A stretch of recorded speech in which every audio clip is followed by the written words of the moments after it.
Our chairperson, Ms. Kamini Saraf, will now felicitate them with shawls. Our joint secretary, Ms. Rakhi Kankaria, will now give flowers to Sadhguruji and K. Kavitha.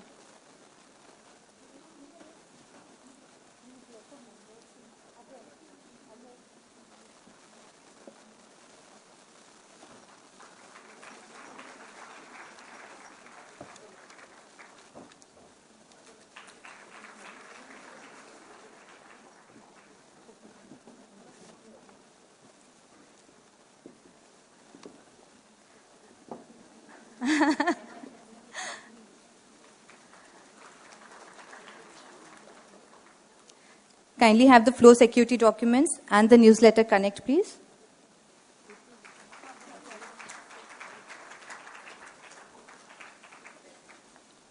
Thank you, Maya and Sarika. Mridula.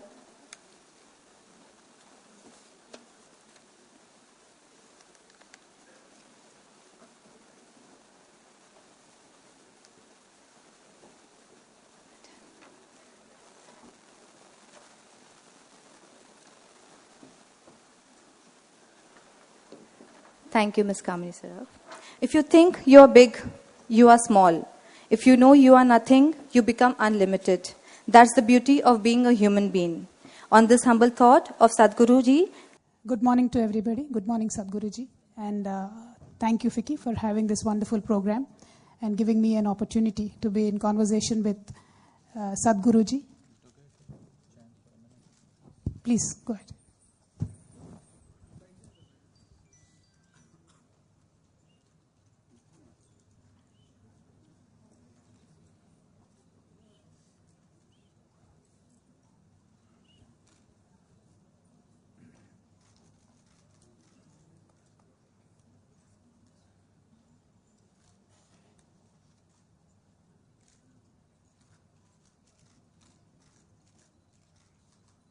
Jananam sukadam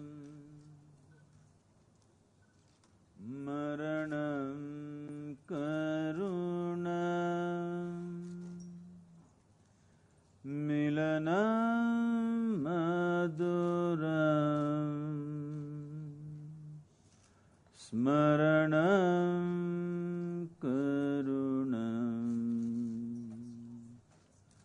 Kalavashadiha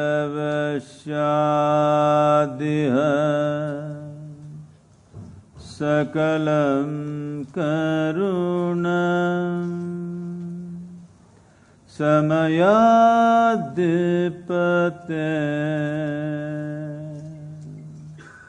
Akilam Karunam. Namaskaram. Namaskaram. Namaskaram, Sadhguruji. Thank you so much for being here in Hyderabad. Thank you, Vicky, again for hosting this wonderful program and giving me an opportunity to be in conversation with a wonderful man out here. And welcome to Telangana. Of a lesser intelligence.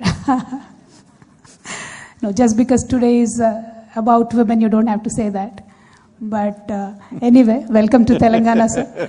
Welcome to the youngest and most happening state of the country. We're very proud. Many things happening here in Hyderabad. Especially the current one with the GAS happening starting tomorrow. It's a wonderful time to be here. And thank you, Vicky, for being very, very supportive of all the initiatives. And once again, thank you for bringing in more magic to Hyderabad with Sadhguruji. Sadhguruji, I've watched many of your interviews. Did a little bit of homework before I come here. But then I will definitely start from a basic question, which not only me, many people would probably want to understand. When you say you are a mystic, can you also do some magic? Say, is it okay? The audio is okay?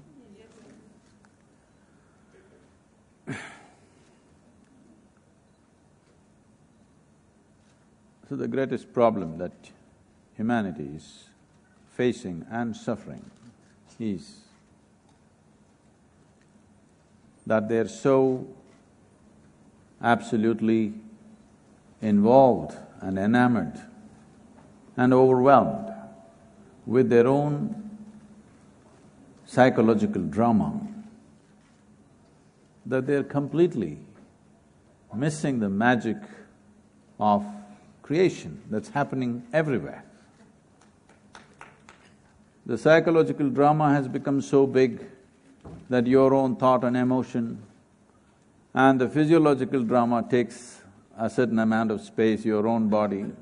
In this, the entire existence is gone somewhere. If you paid enough attention, every day there is magic all over the place. See, mud has become flower, the filth has become fragrance. Is this not magic? And every day, everywhere it's happening. Now what is most people's idea of magic? If I pull out a pigeon from my pocket right now, would you think it's magic? I can do this for you. If I do this, you'll have a bird and I'll have a shitty pocket. That's all that happens. Well, the greater magic I was really hoping that you could do is, do something so wonderful and magical that all the men in this world would forever be changed about their perspective towards women. You want to…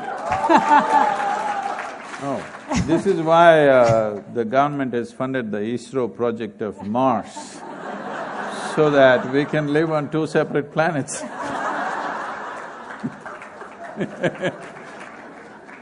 I think if I can say a few words, taking the risk of being among so many ladies and saying these things, already it's been declared we are of a lesser intelligence. See, yes, unfortunately, there have been long periods of exploitation of women across the world and even in this country. But you must understand, there was a time when in this country, women were not exploited by any means. They lived fabulous lives. You just look back and see. Do you see, for example, you see, whatever the remnants of these stories, we don't have a full picture of, let's say, Ramayana, Mahabharata, whatever you have. Do you see women going around in veils? Do you see women hiding? No. The queen sat on the king's lap in public. Yes? You see Shiva sitting and Parvati sitting on his lap. So, this was not a culture like that, but you must understand we have faced a little over 1,000 years of invasions. When invasions happen, they not only go for your gold, they also go for your wives and your daughters first. So, putting them behind, hiding them somewhere in grainages among sacks of grain became a normal thing. So when 1,000 years of continuous invasions happen, the risk of keeping a woman out became a very wrong thing to do. So unfortunately that's still continuing. I think we'll break through in the next coming generation. I think already we are breaking through in a big way. But we must understand we are only the second generation after independence. So, don't be in too much of a rush and make this one species into two. This Homo sapien is a single species. Unfortunately, in reaction to the past exploitations, we are trying to create two species. This is not going to work well either for men or for women in future. It's very important. The changes that we make in our society are not in reaction to the wrong things that have happened in the past. What is the right thing we want in future? We must focus on that consciously rather than simply reacting to the wrong things that have happened in the past. True. So what Sadhguruji is basically saying, there's no magic, it's only logic to work towards solving women's problems. There is magic, there is magic also. See, the logic that we are employing is very rudimentary. If we stretch the logic into more subtler aspect, this is This is the significance of this culture, where we took logic to a point where it became an access to the mystical and the magical. In this culture, we have not seen logic versus magic. We saw stable logical background is a must for continued, sustained magic to happen in our life. If there is no stable logical foundation, your magic will be just a flash in the pan, it will not continue. If your logic is well established, then if you take your logic to a certain height, then you can make your life magical moment to moment, every moment of your life. For this to happen, you should not think in terms of fundamental logic about who is a man, who is a woman. Both of us are here because a man and woman came together. Or you still believe in the magic, somebody dropped you from heaven? I'm asking you. So, it is only a question of percentages, and it's for the well-being of humanity and the life that this has happened. So we must understand, first of all, grading everything by economic standards is a serious mistake. If you grade everything by economic standards, how much can you earn, how much can you provide? If this is the only standard of well-being, then believe me, you may have women in the world, but you will kill the feminine totally. It's very important. Today it is becoming like this. If you want to be successful in the world, a woman should act like a man. This is complete surrender. This is slavery of the worst kind. It's very important we have feminine in equal proportions as masculinity to make this world beautiful and our lives beautiful. If you kill the feminine in the name of success, because our idea of success has become so rudimentary, we think, how much money have you got, that's your success. If you do this, you will kill the feminine totally, because this is a gross world and you will bring marketplace into your mind and into your home. Your home will become a market. This is happening in the Western societies. When they're getting married, they're making a contract. When we divorce, who gets what? I'm saying, how much ugliness do you want in your life? How can two people be woven into one if we are calculating? When we're getting married itself, we're calculating. When we part, you will get the car, I will get the house. How do you live like this? What an ugly life to live. So don't take the marketplace home. This is what will happen if you make your standard of life purely economic. Agreed. Since you've mentioned Mahabharata, Ramayana and all the scriptures, and also we've been speaking about If I can correct that. Please. See, we should not misunderstand what is a scripture and what is a very organic way of writing our history. An epic is a historical document written in a lively form so that it's relevant to you all the time. See, right now, the modern way of, Western way of writing history is like this. This king came, he killed so many people, he did this, he did that, he died. And next one came, he did this, he did that, he died. What are you going to do with this? I'm saying 1,000 years ago, somebody lived or died, what does it matter to you? But when you read Ramayana, Mahabharata, these are live stories so that you can relate it to you even today. So this is genuinely learning from the past. Because the basis of being human is just this, that we can learn from somebody else's experience. All the nonsense need not happen to us. By seeing something is happening to somebody, we can learn. Maybe it happened 5,000 years ago, but we can still correct our lives by looking at what happened to them. So, historical documents written in a very organic way need not be mistaken for scriptures. There is nothing scriptural about Mahabharata or Ramayana, they're just stories. There is history which is written in a way that it'll always be relevant for people's lives. Exactly, that is my point. Mahabharata, Ramayana, they are very, very relevant to our society. And when you look at Ramayana, the way Sita was treated, and when you look at Mahabharata, the way Draupadi was treated, these examples of women being treated by men the way they want to treat them, they have certainly left an imprint in the minds of Indian men. There's no doubt about that. Since you've said these are the learnings that we take from the past, and we have dramatize them, put them in a very good way, and our grandfathers recite these poems, and these are day-to-day household stories. So my question to you, Sadhguruji, is, when you have to learn from these things, when you have been learning from these things from generations, Ramayana, Mahabharata, and many more stories, how do we expect the current Indian man to not treat his wife like Sita or not treat his wife like Draupadi? He can simply go and bet her somewhere. He can simply leave her in the forest because somebody says something. I mean, for this generation, we truly want to understand how do you, unlearn these things that we have learned all our life, and how do you hit a refresh button and start all over again by looking at a woman as a respectable figure, as an individual, as a person living and some thinking in her. How do we teach this to our children? That is what I want to learn from. Let me ask the ladies, would they like to be treated like Sita? Let me put it in the right perspective. Suppose you were living in Uttar Pradesh,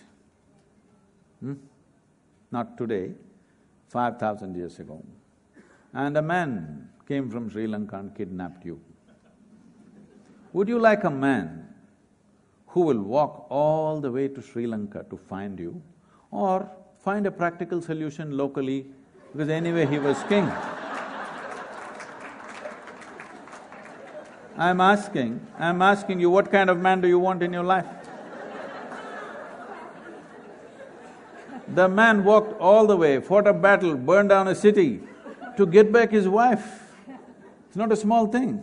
But then he again gave her an Agni Pariksha, he didn't trust his wife. So, I mean… We are taking these words literally. Agni Pariksha did not mean somebody has to enter the fire. It meant she was put through some test. Of course, because you're the king, everybody's looking at you as an ideal. How you behave, what you do is very important because the entire nation's life depends on you. Today, our biggest problem is this in the country. This is the Dhritarashtra syndrome from then to now, okay? So, he is setting an example in those days. It doesn't matter, she's pregnant, that means his sons are inside. For a king, his sons are important because it's an empire. But in spite of that, he sends her to the jungle because otherwise there's disruption in the country. You seeing this as a negative thing? I think we need such prime ministers and leaders in this country. No matter what, for the well-being of the nation, they will do what is needed. Agreed. A leader has to sacrifice, no doubt. We would go to any length to sacrifice and send a message to the people. But this particular message is taken so literally by rest of his people that they treat their wives like that. How relevant is that? Taking an example from the leader as he is and following and even adapting this to the modern times. This is a genuine doubt many of us youngsters Today if we send you to a forest, that's called a safari holiday.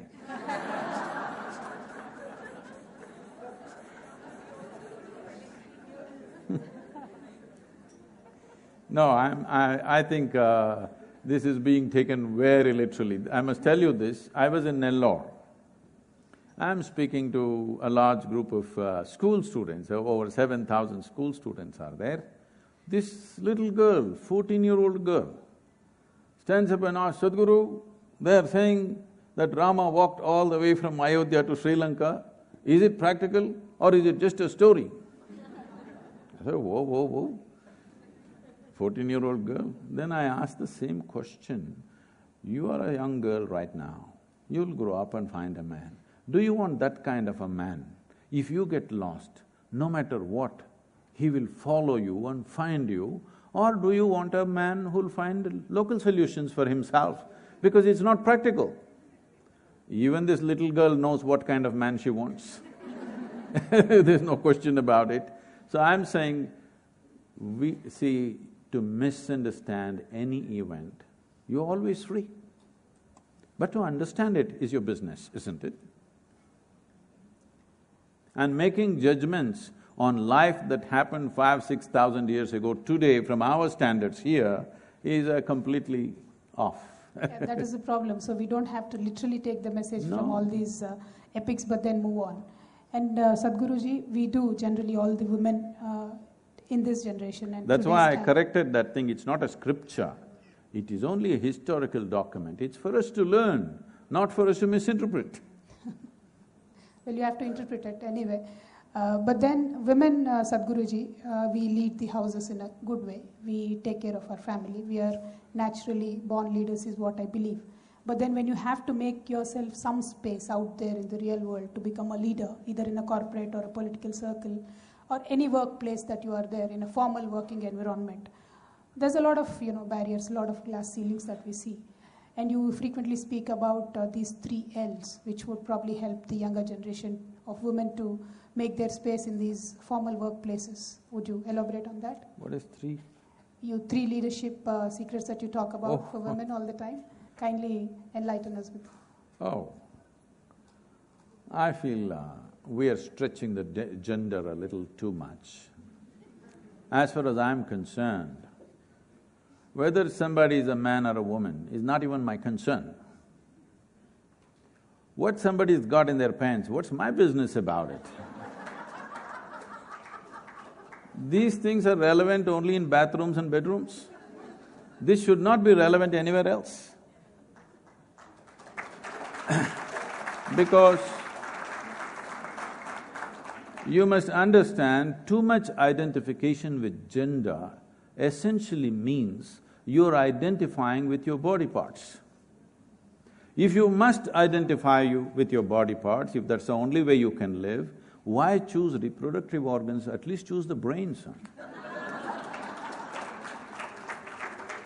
Isn't it? Why are we constantly thinking, who is a man, who is a woman, who is… This is a fetish. Why are you even bothered whether somebody is a man or a woman? You don't have to even find out whether they're man or woman. Only for certain relationships it matters. Rest of the time, why does it matter, I'm asking? We are making too much out of it. By this, both genders will suffer. True, but the whole society doesn't think like you and I. They don't say it doesn't matter if you're a man or a woman. Equal opportunity is still a challenge in our country, elsewhere as well. How do we work towards it, you and I like policy makers? We must understand. Suppose a man here feels like having a baby. Can he have? So forever we can complain, we don't have equal opportunity.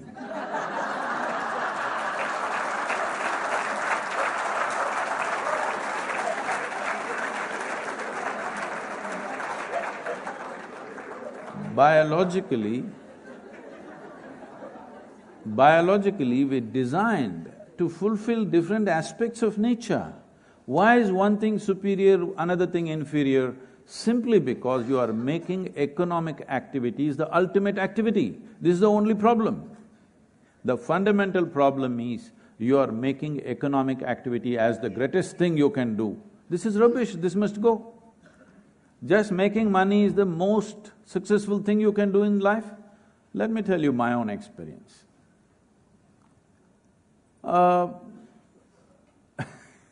I'm seeing where to start because my great-grandmother was a woman. And people thought she's a devil of a woman. Not because she did any evil to anybody, but she would laugh. If she laughed, the whole street shook. And she got married at the age of 14. And it was not child marriage, because she never was a child. A woman like that is not a child. And there was a norm in the society, till you get married, you cannot chew tobacco. If you get married, after that it's your choice. She exercised that choice on day 1. And she lived to be 113 years of age. She buried her husband, she buried her children, she buried her grandchildren, a few great-grandchildren, and people said, she's a devil, she's not dying.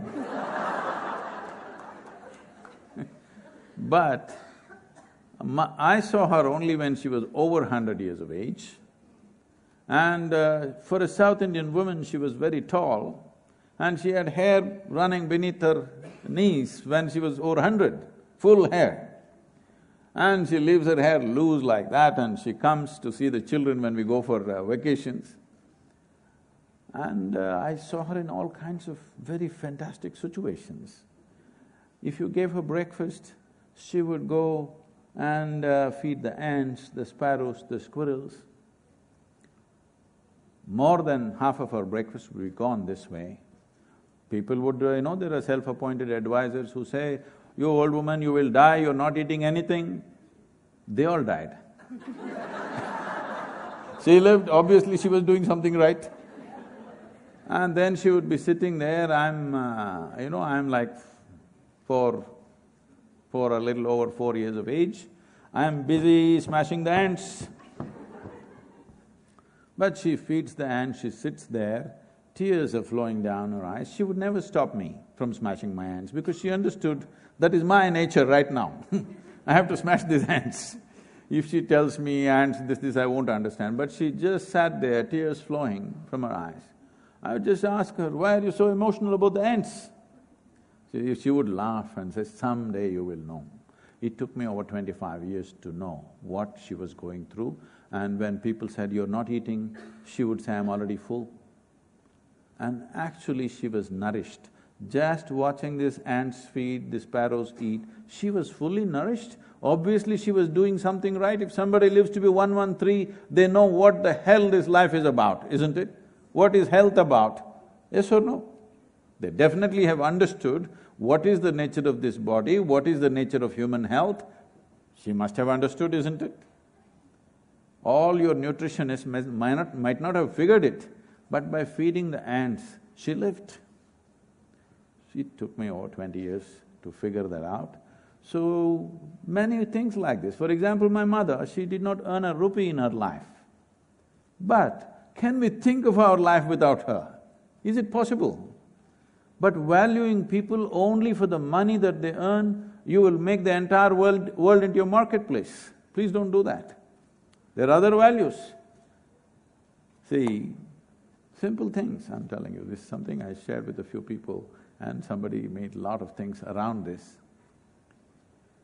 When we traveled, my mother is always sitting and she's doing everything in the house. She's sewing and all the curtains and pillowcases, everything done by her.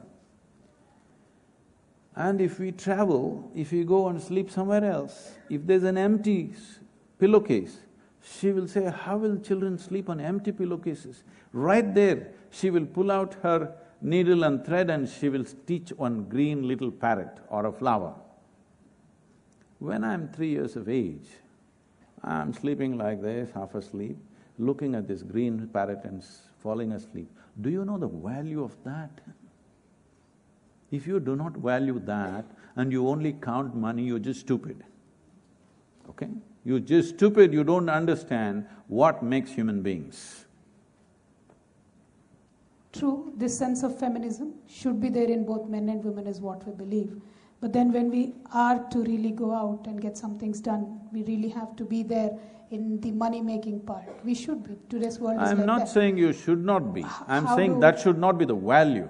Very true. That should not be the value, and women are certainly never going to give up taking care of the children. For example, I am there. Whole day I'm working, running around, going to my constituency. I come back, make sure my children are tucked into bed very well, and then take care of them. That is innate to a woman.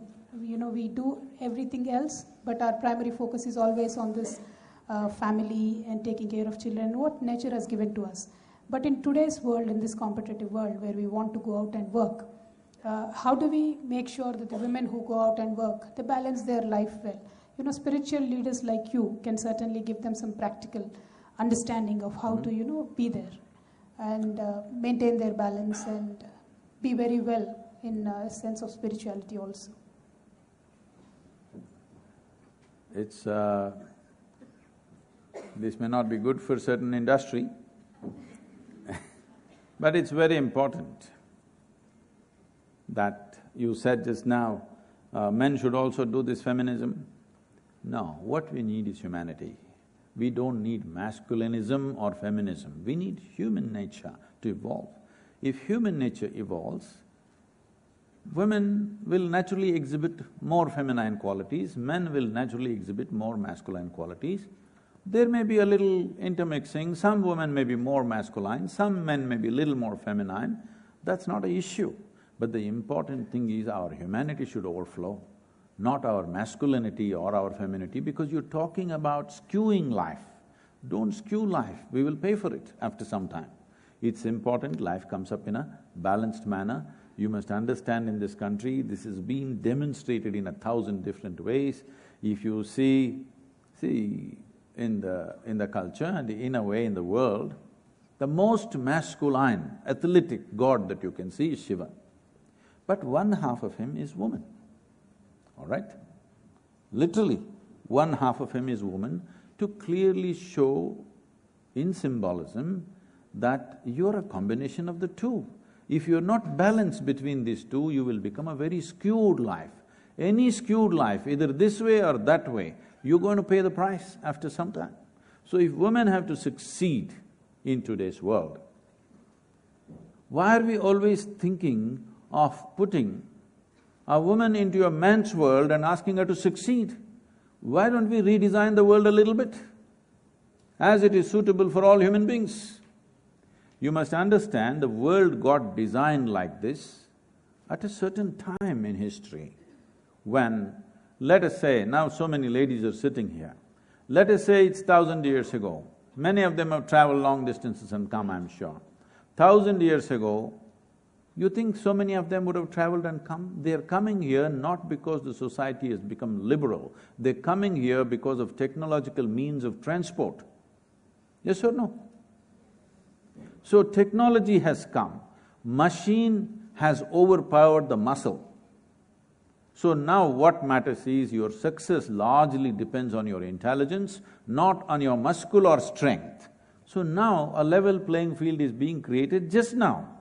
Already don't jump the gun, let us continue to do this, gradually it'll anyway level out. But if you try to forcefully change things, you will see it'll create ugliness, and in the end, it is woman who loses out because there is a certain sensitivity that she needs in the society. If everything is run by rules, she will suffer.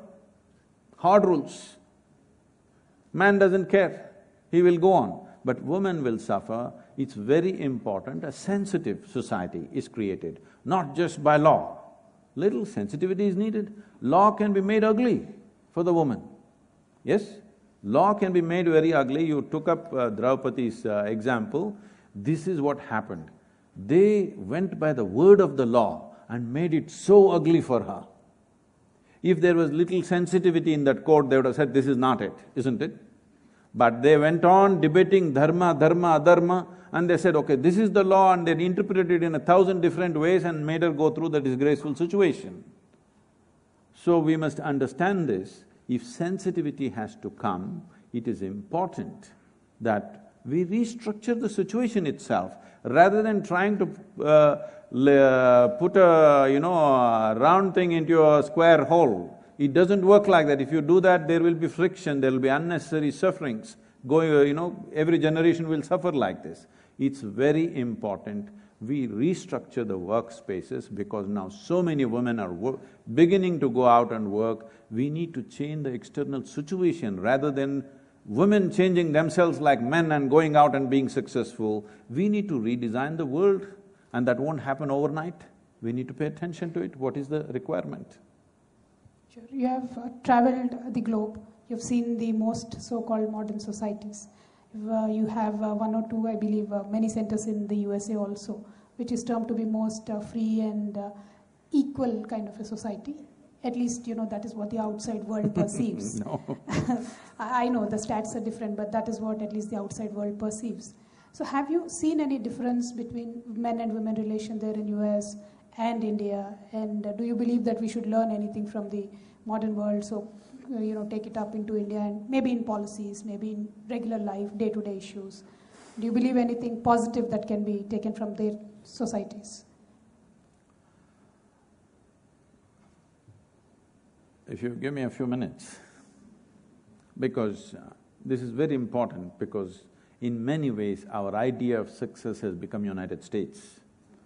It's my interest… Why are you clapping your hand? I'm saying something bad.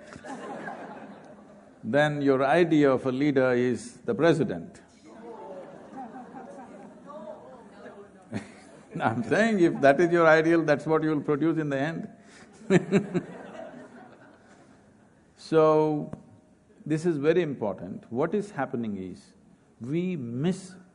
this is a culture which because women were seriously suppressed till…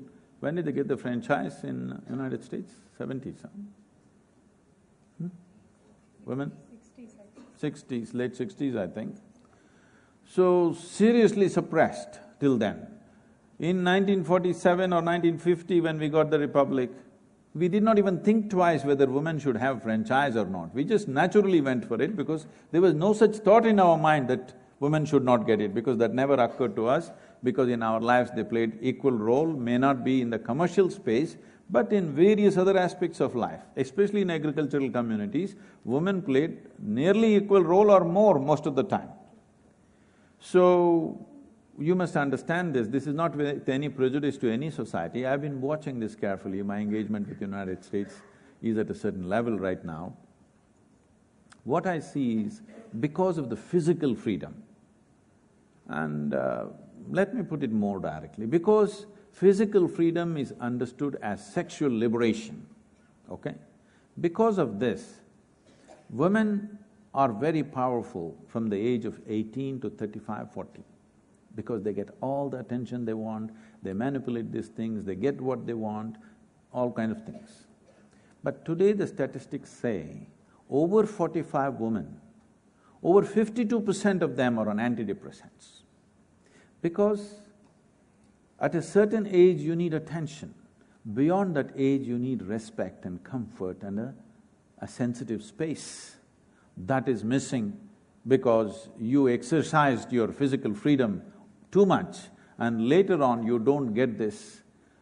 Over 45 years of age, 52% are on antidepressants. Do you want to take this country there?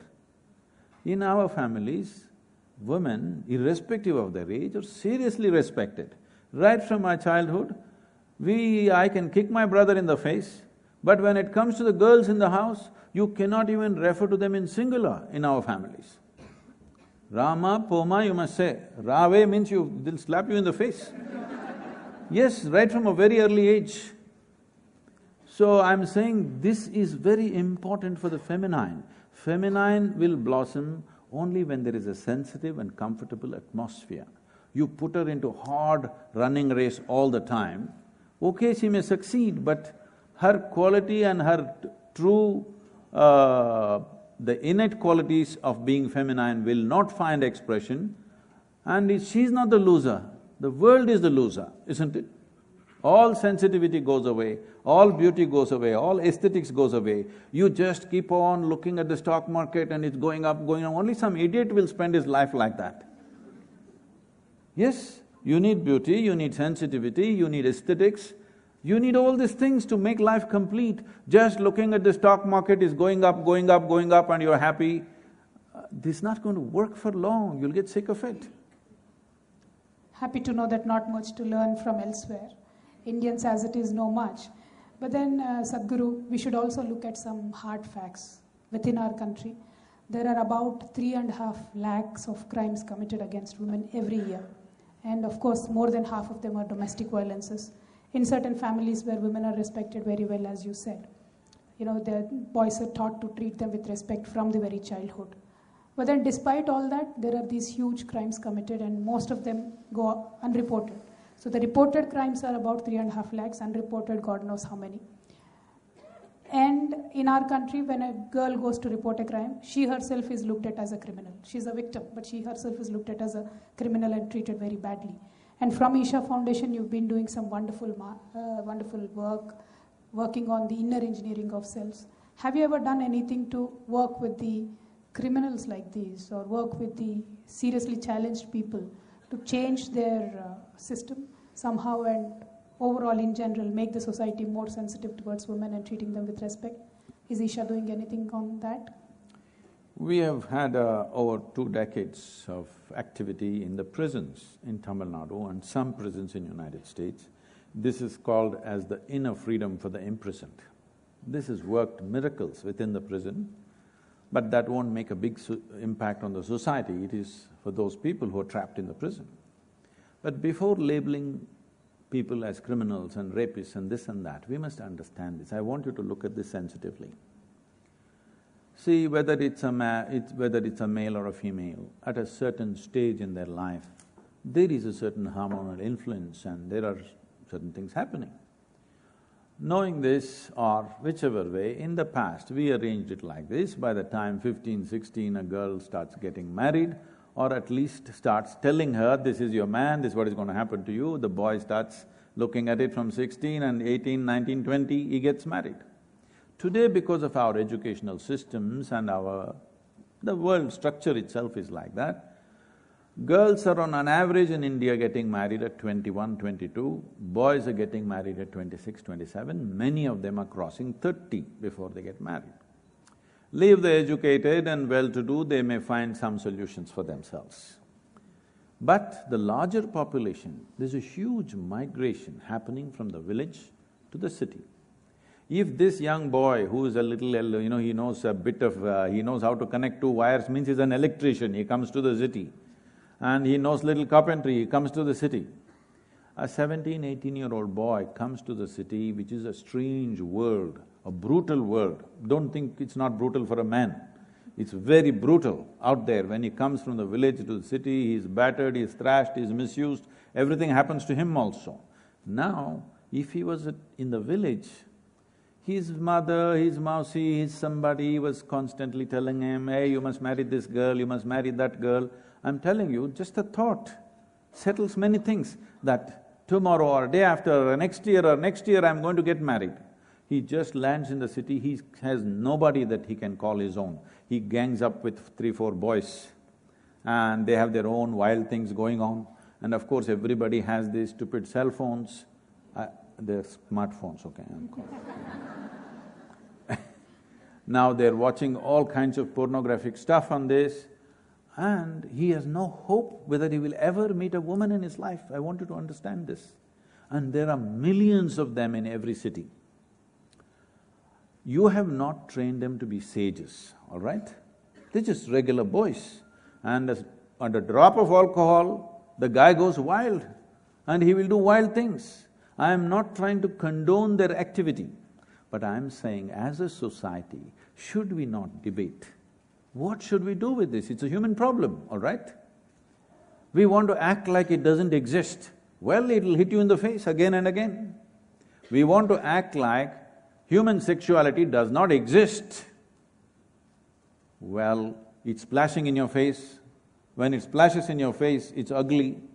But is it not time we must at least debate what are we going to do with it? If you want to handle this, they were getting married at 15, 16, 17, it was very easily settled. Now they're getting married at 30 maybe, and this guy has no hope who's come from village to city. How do you handle this? What is the way out of this? Should we not debate? I'm not saying you must do this or that.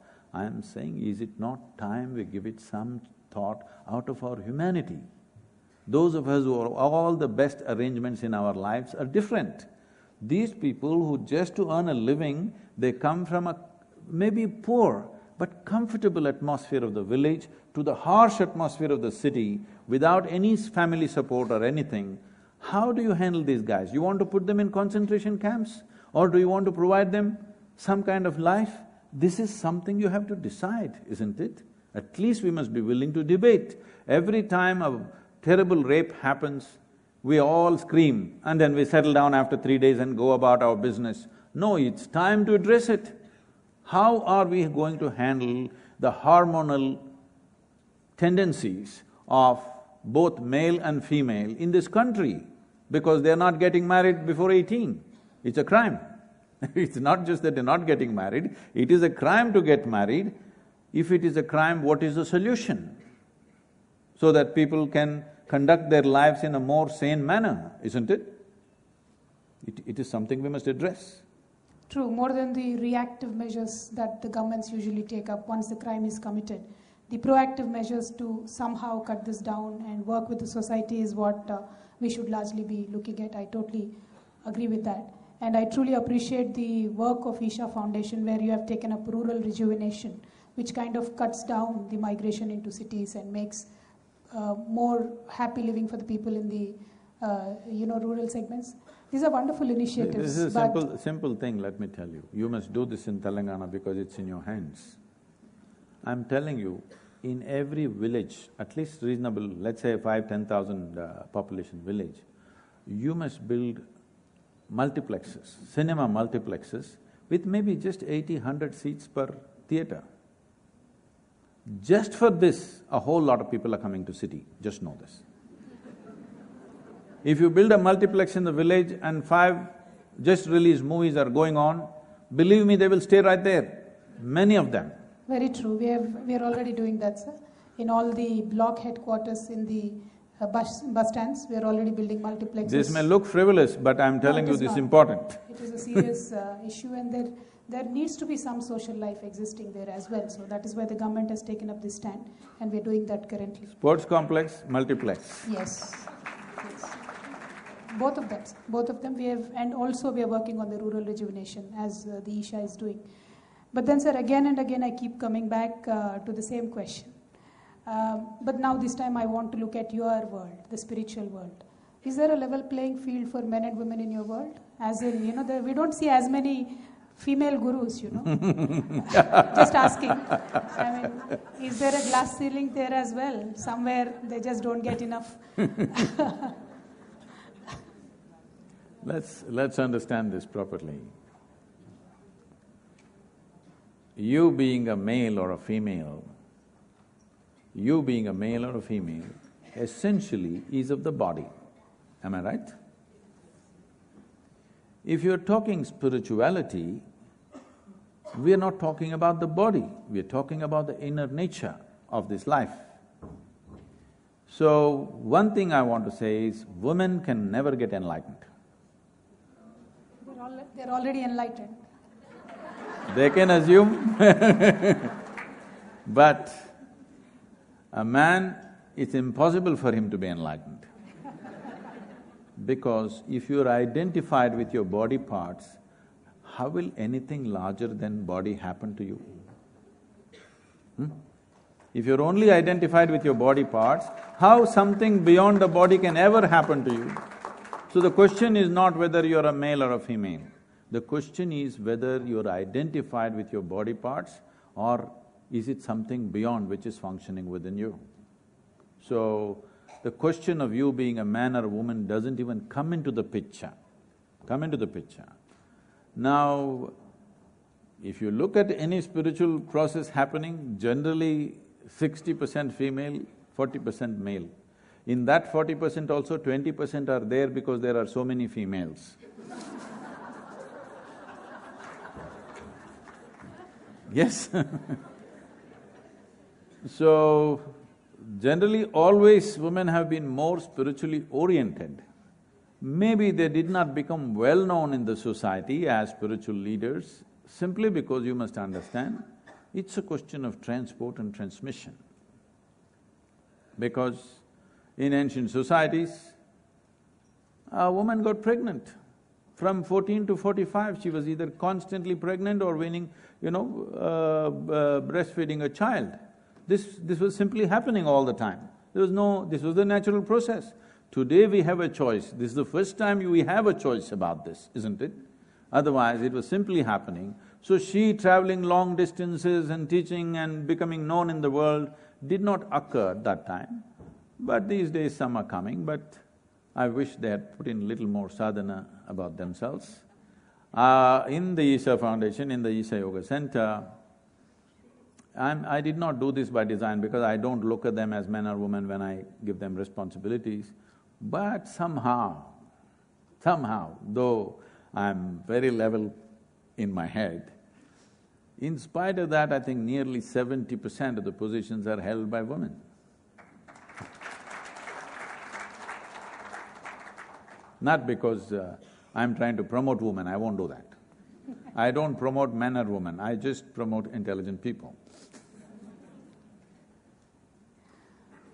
Well, when we are in the same spiritual field, I had one more question, and this I got from my friends. When I said I was going to be in conversation with Sadhguru, please send me some questions.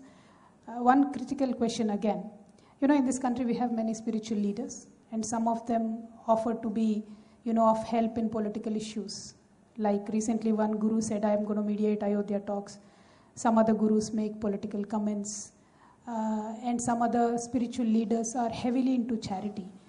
I mean, my friends wanted me to ask you this question. They said, why don't spiritual gurus leave the charity part to Bill Gates and go on with spiritual teachings? But are we, on a serious note, Sadhguruji, are we somewhere confusing our people? A spiritual leader is supposed to be spiritually enlightening people and not continuously crossing paths into charity sometimes, offering solutions sometimes, making a political comment sometimes. I mean, what is this all about? Is this more to be, more well-known, just create a controversy and be well-known, or what exactly is this? I don't want to comment about any individual, but generally,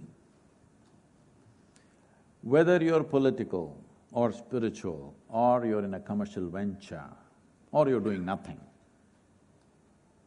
you're a citizen of this nation. You have rights and responsibilities of being in this country. Each person, according to his understanding of his rights and responsibility and his intelligence and capability, should act to better everything around us, because we are all benefiting from the platform of nationhood, isn't it? We are not living away from it. Just because I'm spiritual, I'm not walking in the sky, I'm still driving on the road. If the road is a mess, should I not talk about it? I'm asking. Right now we got stuck in the traffic for 10 minutes. It's so simple. There's not enough automobiles on the road for the road, the width of the road. But because everybody is driving so haphazardly, it is a mess. So should I not talk about it? Because it is impeding in my spiritual activity also, the traffic jam. So similarly, people are malnourished in the village. Should I not talk about it? Because if they're malnourished, if they're not even eaten properly, should I talk to them about enlightenment? It's obscene, I will not do such things. When somebody is hungry, I will not go and tell them, you must get enlightened, that is the solution. No, I think he must be given fundamental thing to eat. So the question is about life. The question is not about area of function that you have chosen. If you want to enhance life, all aspects are involved. Somebody wants to get directly into political space, I would not do that. Not because I think it's wrong, simply because it doesn't agree with my aesthetics, that's all. My focus is elsewhere, my competence is elsewhere, so I focus on that. But somebody wants to stand for election, let's say somebody who's wearing saffron clothes wants to stand for election, it's his prerogative. As a citizen of this India, he has the right to do that. I don't think we should get overly perturbed about these things. If he has earned people's respect, it will happen, otherwise it won't work. In all these things, are all spiritual people perfect people? Unfortunately, they're not. But it is not necessary to go on making this judgment. Let Bill Gates do it. You wait for Bill Gates to make $100 billion, then come and give it to you, it's just stupid. Everybody has to do the best they can do, wherever they can do, only then something will happen. You want an American business success to come to India and do charity for you, you must be ashamed even to say that. Every one of us, whether you can help 1 or 10 or 100 or 1,000,000 is just a question of your capability, but everybody must do what is needed in the society, isn't it?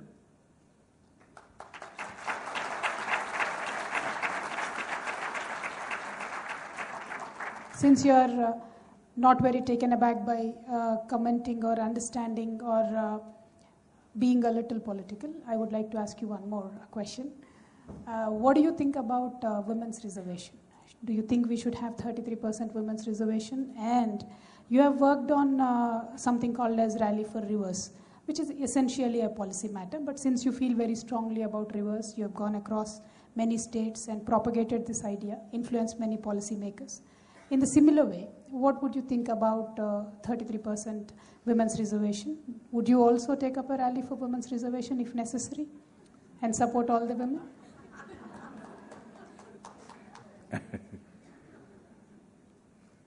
See, if we understand democracy, democracy means people choose who they want. You once again want people to choose based on their gender, or their caste, or their creed, or their religion. Please understand this. When Ambedkar made the reservations, he made it very clear it is for a limited period of time because they're historically disadvantaged. Historically, people have been disadvantaged, we have to bring them to level playing field, and after that there should be no reservation of any kind. Why this is so is, the fundamental ethos of democracy is, just anybody can stand up and become a leader. Whether you have male body parts or female body parts, it should not matter, you are supposed to have some brains. And you can get there and do what you want. This is what democracy means. Already we have divided the country. If you are this caste, you have reservation, if you have that caste, you have reservation. In the election arena, there should be no reservation of any kind. Even in jobs and education, if you help them a bit, getting elected should be only by endearing yourself to the people and making sense to the people. That should be the only way. Because you're a woman, because you're a man, you got elected. I don't think that's a right way to go. This is a very reactionary step. I know it's a popular step because 50% of the vote is women's and you can please them and win an election by saying these things, but you are hitting at the fundamentals of democracy. Sadhguruji, as you said, Ambedkar, when he introduced reservations, he wanted it because there was no level playing field. And don't you believe Indian women don't have level playing field, and that is why they deserve reservations? Because the fundamental question is that we have not been allowed to come out of houses, and you gave a very historical background in your other interviews where you said because of various factors, mothers, daughters were hidden away, and we still continue to be in some, societies. So don't you think we don't have a level playing field, and that is why women should be promoted with reservations in politics or education or jobs?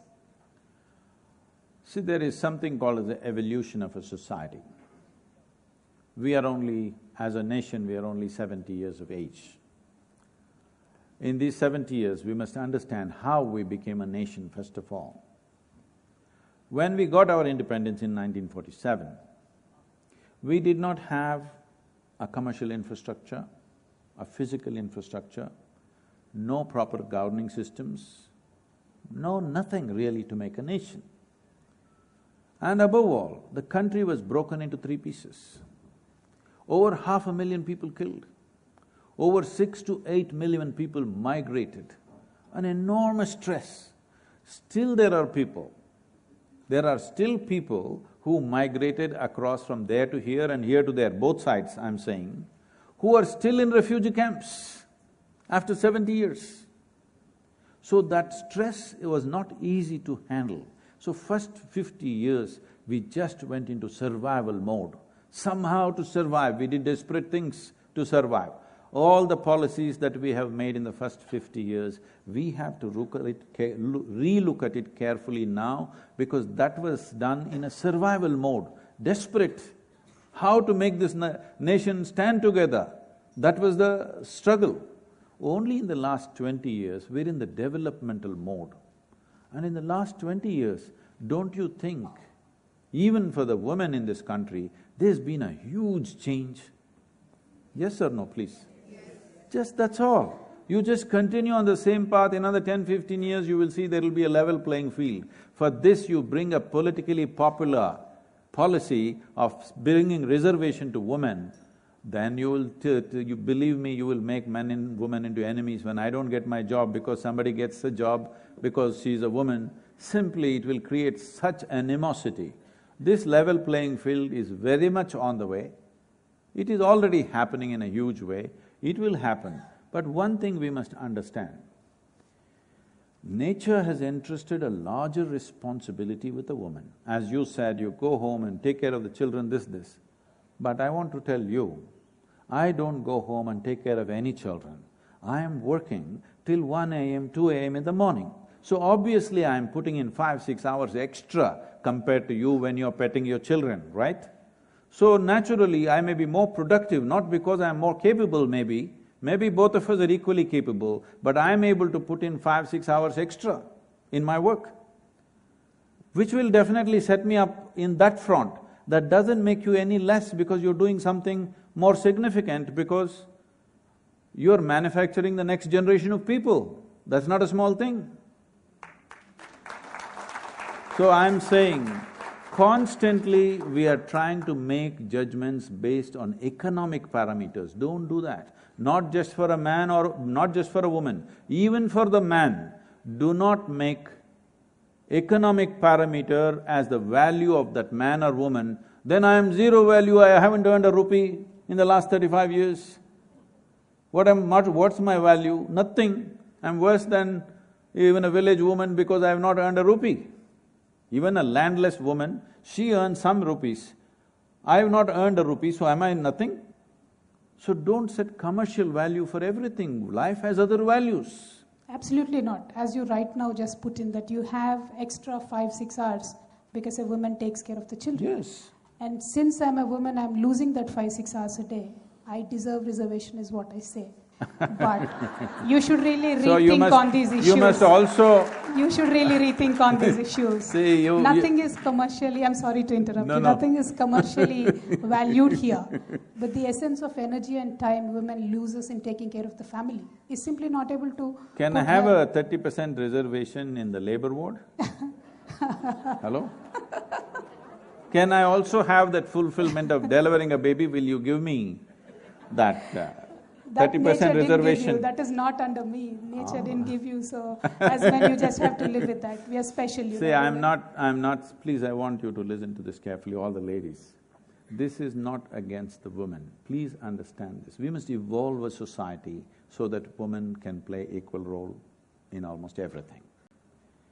But if you try to force it, believe me, a woman will suffer in the end. That will be the consequence. We must evolve the society. The best thing is education. In education, there is no disparity. Like now, girl students are doing way better than the boys. So this will settle it in the next 10-15 years. Right now, let's not make a politically populistic reservation for everything reservation. In the end, who is not reserved? Everybody's got their own reservation. So what will happen is, with reservation, competence will get hit. If competence gets hit, you will suffer, I will suffer, everybody will suffer. Ultimately, it's only human competence which rules, and that's how it should be.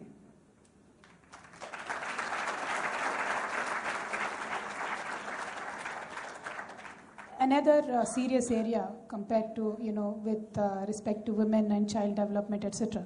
Internationally, there is this huge discussion about setting some goals, Millennium Development Goals. You've also spoken at the United Nations.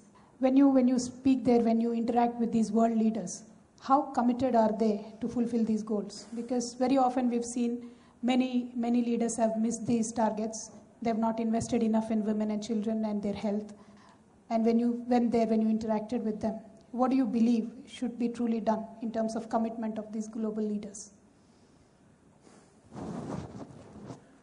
See, this is a complex situation. It's not as simplistic as we think. In different countries, in different cultures, these levels of disparities and the struggles are very different. Let's say you go to Africa. In Africa, women have more share of the work than men, because men are drunk, okay? They have more share of the work. But a large number of men have managed to get guns in their hands. So what is an economic power?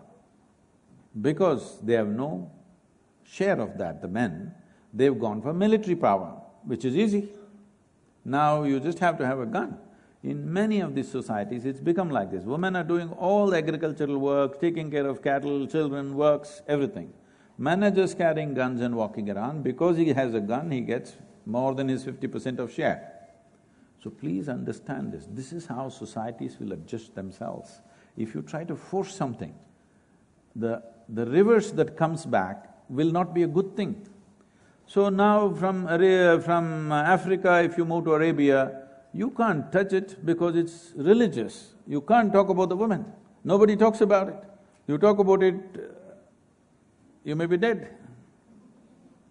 So from there you come to Europe, it's a different situation. where everybody can do what they want, but are women very happy? No, they are not. Because of all this excessive talk about equality, nobody wants to be together. Nobody wants to get… like right now they're saying below 30 years of age, the number of people unmarried is over 70%, okay? Nobody wants to marry. I want you to understand, nobody wants to marry means no man is willing to commit himself to a woman. He wants her when he wants her, when he doesn't want her, he doesn't want her. There's no commitment. When this happens, as time goes by for the woman in her life, this is going to become a major problem. When she's young, maybe it doesn't matter. As time goes by, it becomes a serious problem. Then you come to India, here because of, widespread poverty is there. Let's not sit in Hyderabad or Mumbai and think we're doing great, all right? Not even 1% of this country's population can sit in an atmosphere like this. So we can't suddenly believe we are in some la-la land, we are not. There are harsh situations out there. For those very harsh situations, believe me, neither men nor women are having a great time, all right? For that kind of situation, I believe there is substantial parity between men and women in the villages. There is a certain cohesiveness. They are not thinking, I'm being exploited, this. Unless a man becomes a drunkard or violent for some reason, this can happen always. We don't have to paint the entire society with that small percentage. But it's the governments which want to sell alcohol to everybody, they want to do door delivery. It's almost happening in Tamil Nadu, almost door delivered, you can order. It's not far, you can order on Amazon, you want your packet of Iraq in the evening, if they will deliver it in a drone and your man gets drunk, then things happen, he gets violent. So I'm saying, it is not like a one-off thing. If we want a healthy society, we must create the ecosystem for a healthy society. People who believing for everything you can do a surgical intervention is a cruel way of handling a society. We need to create a society with substantial economic well-being, education. Then, if somebody is still ill-treating a woman, then you have to deal with him with law. For everything you bring one more law, one more law, one more law, then your home will be like a court. Every day arguments will happen between two lawyers which will never come to a conclusion. You haven't answered my question about the commitment of the global leaders for working on true change. Okay, this is a complex situation. Global leaders want to look at that one single thing that will transform the entire world. That's what I was trying to say. These different societies need very close attention. You cannot pass a law and say, or you cannot say, this is it. What works in Africa must work in Arabia, it's not going to work. What works in Arabia should work in India, it's not going to work. We have to handle it at the local level. Global leaders can give a direction and intentions, but work has to be very local, very organic and very involved. See, what all this means is, can United Nations give us a solution? What this means is, we are looking for a solution without our own involvement in it. Without involvement, there is no life. Without involvement, there are no solutions. Without involvement, there's no emancipation of the human being. We have to get involved with all the little problems that we have around us, how we bring up our girls, how we bring up our boys. This is where it is, the freedom. It is not in just bringing one more law and one more law. Wonderful. My last question to you, Sadhguruji, and then we open the floor for questions, I believe. This one is basically a day-to-day issue for all the women and men also. Anybody who's successful, anybody who's… I'm glad men are included in something. It's a final question, so I had to include them somewhere. Look at that, you got to put them somewhere.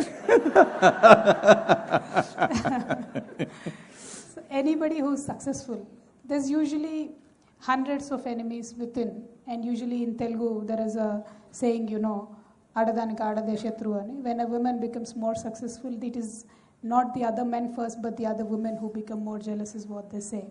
And then there are these huge controversies, huge negative things spoken about most successful women all the time. And it has been spoken about you also, being a Sadguru also. There's many things floating about you. I have no time to listen to the gossip, so I'm… So kindly address this issue. How does one person who's successful in reaching a certain level, how does they cope up with all these negativities in their workplace? You made a very anti-woman statement just now. That is, women are the enemies of women. But that is not… culturally it's been said for a long time, but I want you to correct that, because when men have male enemies, we don't think it's something peculiar. But when women have women's enemies, we think it's something peculiar. Because somewhere you're trying to unionize women, don't do that. Within the union, somebody is fighting her, that's what you're saying. But men have male enemies, don't they? But we think, oh, men are fighting against men, we don't think so. But women are fighting against women, we think so, because you've become unionized. Don't do this. It's very, very important that we see we are one species, and if this species has to be well, all dimensions of this species must be well, there is simply no other way. And about success and somebody talking, if nobody talks about your success, you will be unhappy. You want somebody to talk about it. Different people have different languages to employ, so they will employ those… according to their vocabulary, they will describe your success. But at least you're not being ignored, you're being discussed. Now, about people saying about me, I am the greatest example, because there is nothing that's not been said about me. If you want to hear a few things, I have destroyed an Your favorite ones. entire rainforest I have destroyed. Where was that forest? Nobody knows. I have killed 100 elephants myself.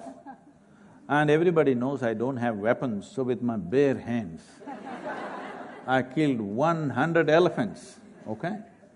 And I've stolen 7,000 kidneys. Then I corrected them, it's 7 million, it's not 7,000. Like this we can go on. None of this 25 years they go on talking about the same thing. They can't make one all of them are crimes, all right? You can't make one goddamn thing stick. Because there are some people, unfortunately they're running small political parties also. No really, they're running small political establishments, they are leaders without followers. Okay. So they're constantly campaigning, and unfortunately certain religious groups are actively involved in this. It is being funded. We know clearly, we've identified, the police know, the intelligence know, everybody's know, because there were some threats that came after that, all these things were investigated. One dirty lawyer and one dirty journalist hired for our sake, full-time, last 10, 12 years he's on a payroll, and the only work he does is write about us, okay? You're very popular. Yes. So, the thing is this, if you know what you're doing is significant enough, all these things don't matter. If they impede your work, you will take some action.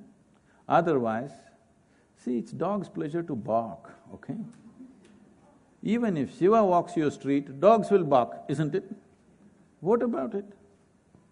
In no way, because somebody is praising me, it doesn't change me in any way. Somebody is saying dirty things about me, it doesn't change me in any way.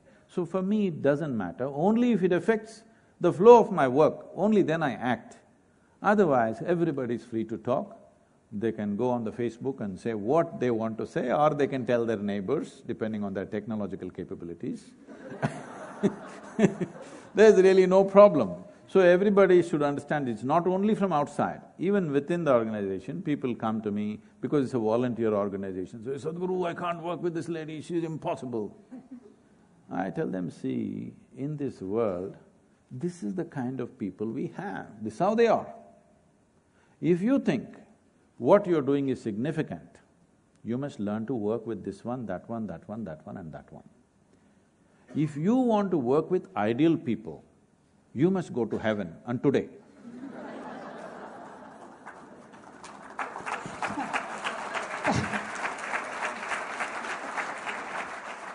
Thank you so much. Thank you so much. Do you want to take over from here? Just one question from our flow as we end on a good note. Hey, was it bad all this time? Hello? What's you saying?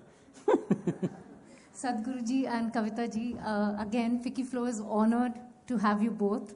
And just to end on a flowing note, for Flow, what is the message to our members? That one message both of you want to give our Flow members. We are short of time, so we are doing away with the question and answer session. So this one This question message is for her, right? to both of you. Did we take so long? No. Okay. We didn't get enough. I think we could have, if we wish, we could have extended the session. Thank you.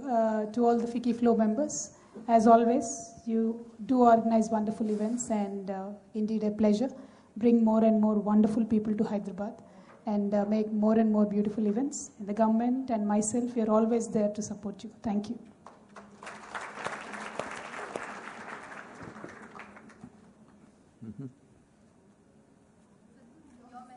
Oh.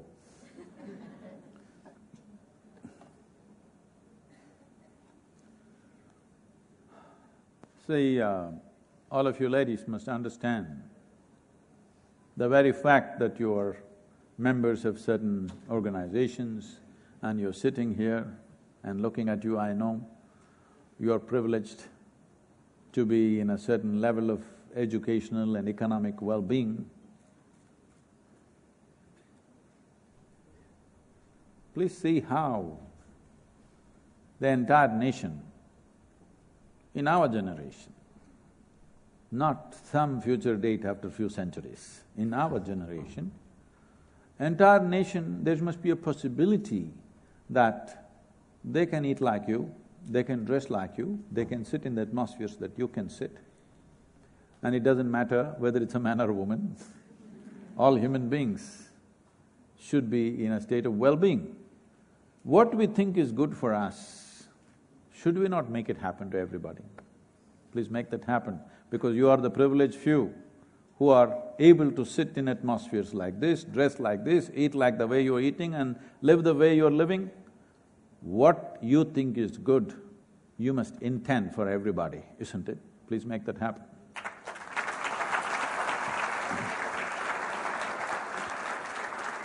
Thank you, Sadhguruji. If you ask a tree how he feels to know that he's spreading his fragrance and making people happy, I don't think a tree looks at it that way. I'm just like that, and it is my nature to be like this. Truly said our mystic Sadhguruji. We are blessed, we are elated, we are feeling eclectic with your presence, Sadhguruji. Thank you, Ms. Kavitha, for the wonderful conversation. Ms. Kavitha has got a gift for you, Sadhguruji, the pride of Telangana, a Batakama idol.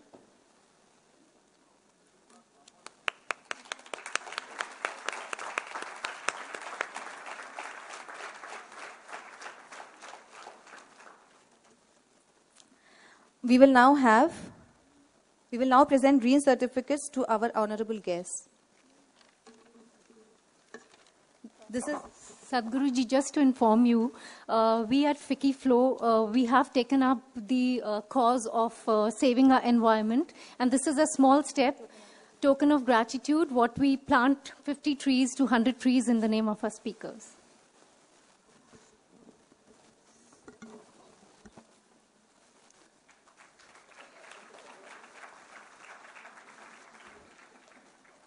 Pooja Mitra will help us with the autograph book, please.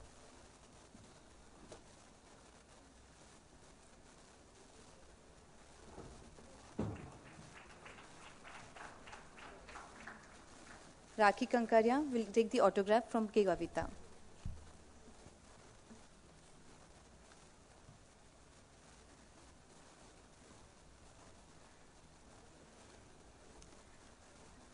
I now request our Senior Vice Chair, Ms. Priyanka Ganeriwal, to give the vote of thanks.